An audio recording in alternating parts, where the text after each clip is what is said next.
सभी, बहुत बहुत स्वागत है आप सभी का। आज का जो वीडियो का आपने थंबनेल देखा होगा, आज का जो टाइटल है वो है बुद्धि प्रारब्ध अनुसारिणी। कई सारे लोगों को हो सकता है ये टाइटल समझ में नहीं आए, लेकिन जैसे जैसे मैं बात को आगे बढ़ाऊँगा आपको हर एक चीज़ अच्छे से क्लियर होती जाएगी। आज हम बात करेंगे कोर प्रारब्ध के बारे में। प्रारब्ध होता क्या है? कई सारे लोगों ने, मैंने आज एक स्टेटस रखा था प्रारब्ध के बारे में, तो कई सारे स्टूडेंट ने मुझे पूछा, सर ये क्या होता है, प्रारब्ध क्या होता है? दो प्रकार की चीज़ें आपके जीवन में आप फेस करते हैं, एक जो कि प्रारब्ध होती है और एक जो कि पुरुषार्थ होती है। एक वो चीज़ जो हमें करना पड़ती है, बिना मेहनत के वो चीज़ होती नहीं, उसे हम बोलते हैं पुरुषार्थ। एक होती है प्रारब्ध, जिसके लिए हमें कुछ नहीं करना पड़ता है। आप बोलेंगे सर कुछ भी नहीं करना पड़ता है? जी हाँ, बिल्कुल कुछ नहीं करना पड़ता है। जैसे कि मेरे मम्मी पापा, अब जो मेरे मम्मी पापा मुझे मिले हैं, ये प्रारब्ध से मिले हैं। इनके लिए मुझे कोई तपस्या नहीं करनी पड़ी, या फिर मैंने इनको नहीं चुना कि मुझे ये पापा चाहिए, ये मम्मी चाहिए। मेरे भाई बहन, पत्नी, बच्चे, ये सब प्रारब्ध है। अब आप सोचेंगे सर पत्नी तो आपने ही चुनी है ना? पत्नी मैंने चुनी है, लेकिन जो मेरे भाग्य में थी वो योग बने हैं और वो पत्नी जो है वो मुझे मिली है। मतलब ये भी एक तरह से प्रारब्ध है, मैंने नहीं चुनी है, मुझसे मेरी बुद्धि, जैसे मैंने अभी आपको क्या बोला कि बुद्धि प्रारब्ध अनुसारिणी, जैसे आपके प्रारब्ध बनेंगे वैसी आपकी बुद्धि होगी, वैसे व्यक्ति से आप मिलेंगे, जैसे आपके प्रारब्ध होंगे, जैसा व्यक्ति आपको मिलना होगा वैसे व्यक्ति से आप मिलेंगे, आप उनके साथ बातचीत करेंगे, आपके दोनों के जम जाएगा, आपकी शादी हो जाएगी। आपको ऐसा लगेगा कि ये जो है वाइफ़, जो मेरी वाइफ़ है, ये तो मैंने पसंद की है। ऐसा कुछ नहीं। बुद्धि प्रारब्ध अनुसारिणी, जैसा आपका प्रारब्ध था, जैसी पत्नी आपको मिलनी थी, जैसे पति आपको मिलना था, वैसी आपकी बुद्धि हुई और वैसा आपने उनको चुना। ठीक है, तो आप ये मत सोचना कि ये मैंने, जैसे कई बार लोग पूरे जीवन भर मैंने ये क्या कर दिया। कई बार आप लोग बोलते हैं कि मैंने ऐसा कर दिया, मैंने वैसा कर दिया, या मुझसे गलती हो गई, लेकिन वास्तविकता में अगर देखा जाए तो हम कुछ करते ही नहीं हैं, है ना? हम कुछ नहीं करते हैं। ये हमारी बुद्धि, जो कि जिसका पूरा तार जो है वो गॉड के हाथ में है, ब्रह्मांड, ईश्वर, जो भी आप मानते हैं उनके हाथ में है। वहाँ से पूरा ये पुराना सेटलमेंट होता है जो आपका, जैसे देखा जाए तो मम्मी पापा, भाई बहन, पुत्र पुत्री, बच्चे, है ना, मतलब वही पत्नी, ये सब पुराना सेटलमेंट होता है। मतलब कि पहले आपने कैसे कर्म किया उस हिसाब से आपको बच्चे मिलते हैं, वैसे आपको माँ बाप, वैसी पत्नी मिलते हैं। तो ये सब आपको प्रारब्ध से मिलते हैं। तो आई होप कि आपको समझ में आया होगा। ये वीडियो मैं इसलिए बना रहा हूँ कि कई सारे लोग कई बातों पे अपने आप को कोसते हैं कि मैंने ये क्या कर लिया, या मुझसे क्या गलती हो गई, लेकिन आपने कुछ नहीं किया है। जो भी हुआ है वो आपसे कहीं ना कहीं करवाया गया है।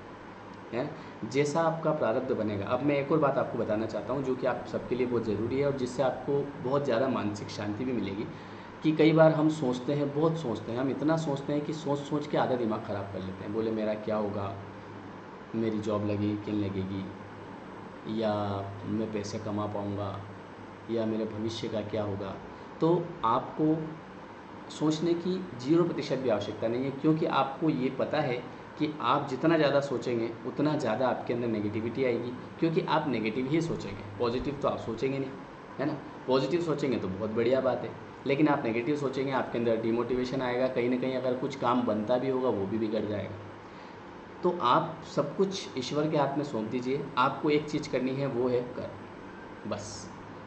बिकॉज गीता जी में लिखा है स्पष्ट रूप से कि कर्मण्यधिकारस्ते माँ फलेषु कदाचन।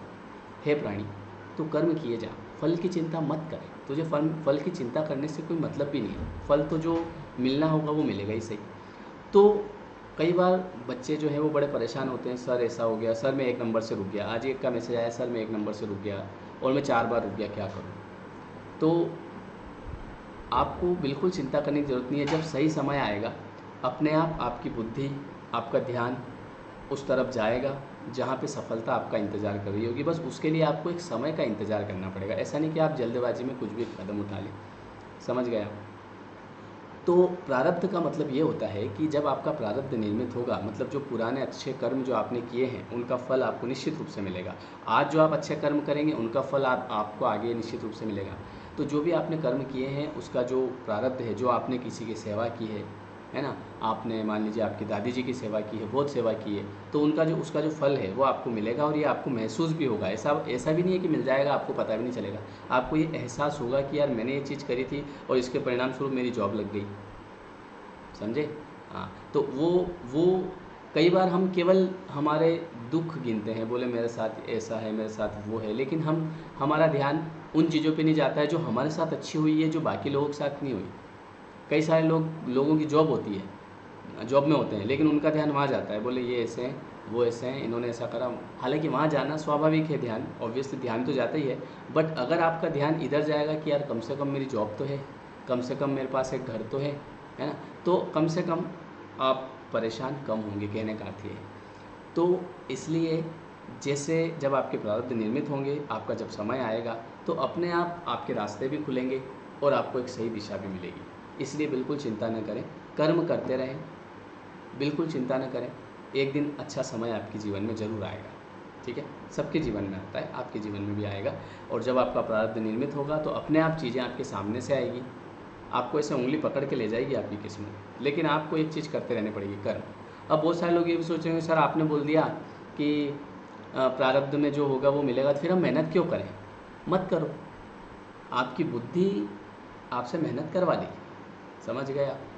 आप घंटी बजेगी अंदर कि मैं पढ़ लूँ, कहीं ऐसा नहीं हो कि फ़ेल हो जाऊँ, तो वो सब, और आपको कुछ करने की ज़रूरत नहीं है, सब ऑटोमेटिकली आपका दिमाग आपको बोलेगा कि मुझे पढ़ना चाहिए, तो आप खुद ही पढ़ोगे। जैसा आपको मिलना होगा वैसे आपकी बुद्धि हो जाएगी। ये जो पैसा होता है ना जीवन में, ये प्रारब्ध से आता है। जितना आपकी किस्मत में लिखा है उतना आपको निश्चित रूप से मिलेगा, चाहे आप कुछ भी कर लो, जितना भी लिखा है।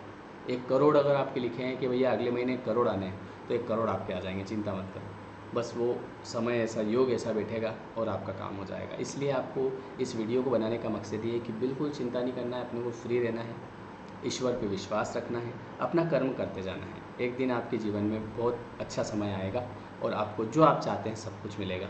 और मैं भगवान से ये कामना भी करता हूँ आपके लिए, ठीक है। आप सभी का बहुत बहुत धन्यवाद। अगर ये वीडियो अच्छा लगा हो तो कमेंट जरूर करिएगा। जो लोग कमेंट करेंगे उनका प्रारब्ध जल्दी निर्मित होगा, उनके जीवन में बहुत सारी खुशियाँ हैं, ठीक है।